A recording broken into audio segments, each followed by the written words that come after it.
這就是傳說中香港最便宜的快餐，21港幣的雙拼飯，相當於人民幣18塊多，無論是分量、衛生程度還是味道都超出預期。這家餐廳位於香港的深水埗，深水埗是香港最平民化的地區之一，也被許多網友稱為香港的貧民窟。根據我3次到訪深水埗的經驗來看，把這裡稱為貧民窟是很不客觀的。在我看來，更準確的說法是，深水埗是香港低收入、舊區、基層集中、劏房密集的區域，但不是標準意義的貧民窟。深水埗有以下幾個特徵：第一，收入全港偏低，2026年家庭月入中位數約25000港元，全香港倒數第二。第二，劏房籠屋集中，全港約20%劏房在深水埗，大量舊唐樓被分割成4到10平方米隔間。第三，老人、新移民、基層人口多，老人比例、中原比例、低收入家庭比例全港偏高。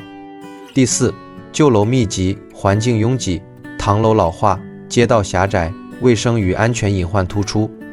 在廣州生活多年的我，漫步在深水埗街頭，有一種非常熟悉的感覺，就像是身處廣州郊區的城中村，無論是語言還是攤位的形態都非常相似。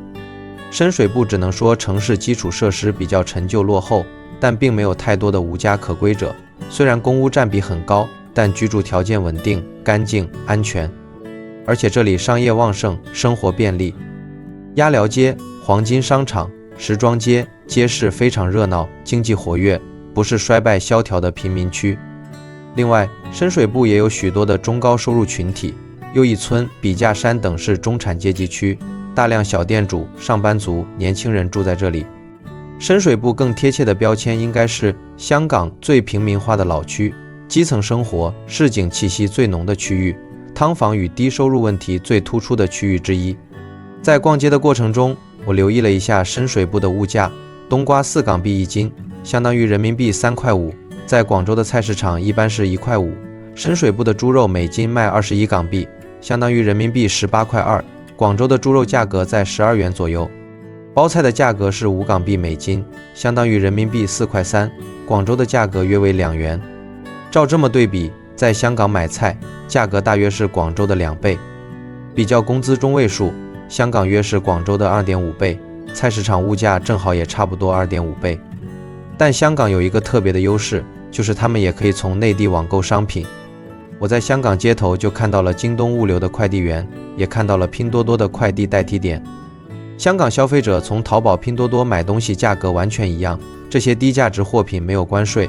我上網查了一下，因為香港本來就屬於珠三角地區，與深圳僅1河之隔，所以連運費增加的幅度也可以忽略不計。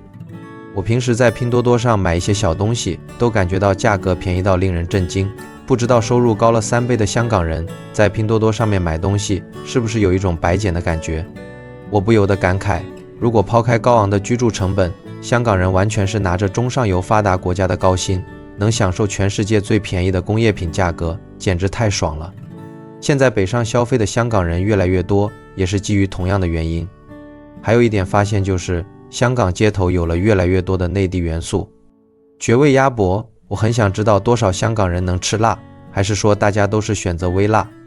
這家經營電子產品的店鋪叫淘多多，老闆知道淘寶很強，也知道拼多多很強，於是把2強結合，馬雲看到了都要直呼內行，黃崢看到都會流下感動的淚水。這裡也有中國移動和中國聯通，突然看到繁體的 logo， 就像看到女友突然換了個歐美妝，既熟悉又陌生。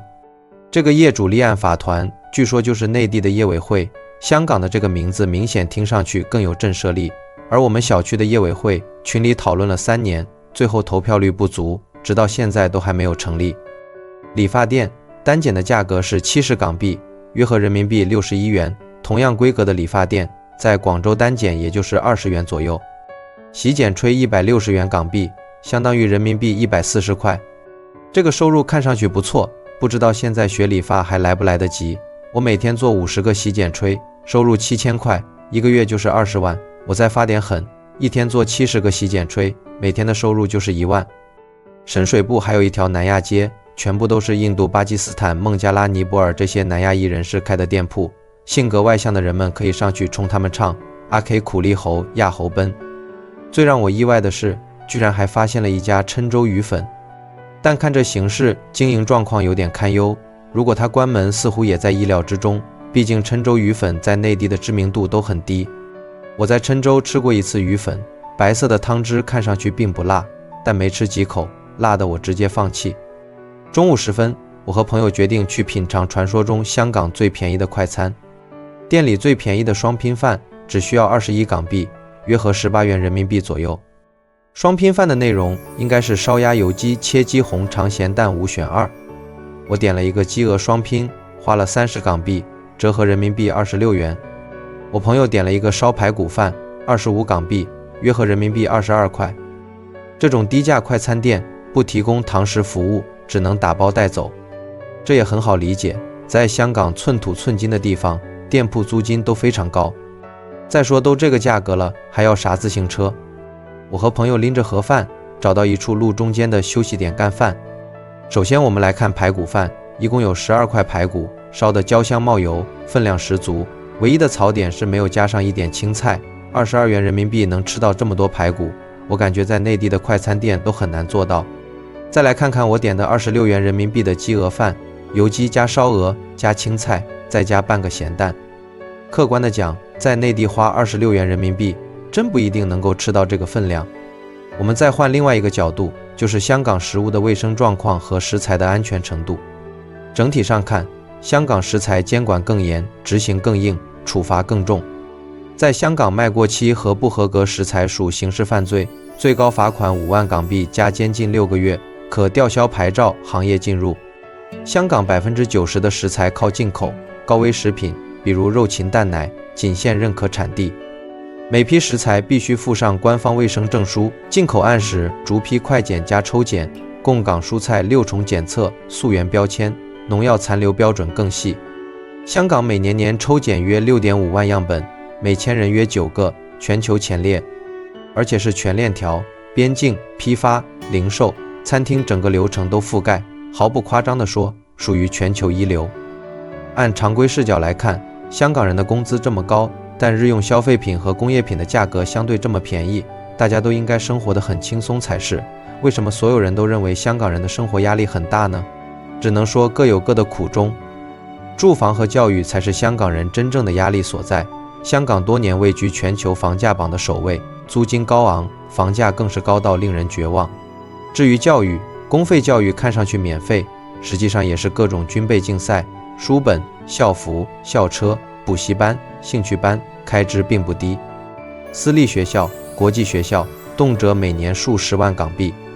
只能感慨，無論生活在哪個社會，普通的個體都是被時代洪流所裹挾，每個人都想踮起腳尖去過更好的生活，雖然也知道這所謂的更好的生活，其實都是被別人精心勾畫出來的消費陷阱，但人作為社會性動物，很難逃脫公允價值觀的束縛，明知道是陷阱也會往裡面跳。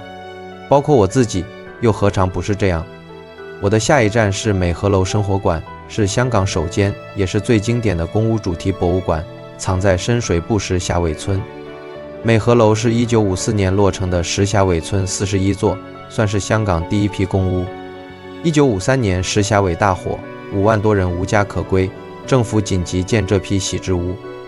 這個博物館非常小，但設計和制作都很精細，還原度很高，重現1950到60年代公屋區，理髮店、雜貨店、涼茶鋪、燒臘店、公共水龍頭等都非常寫實。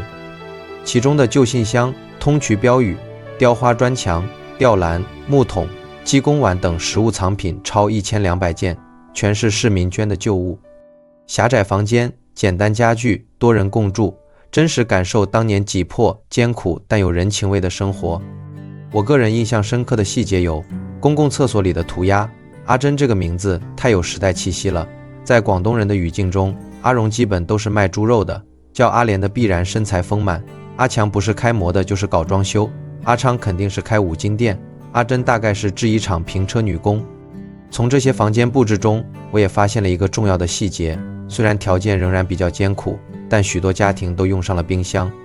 香港從上個世紀50年代開始承接勞動密集型產業，60年代經濟就開始騰飛，成為世界工廠級別的製衣中心，是阿珍進廠、阿強打工的黃金年代。人們的生活水平也得到了跨越式的提升。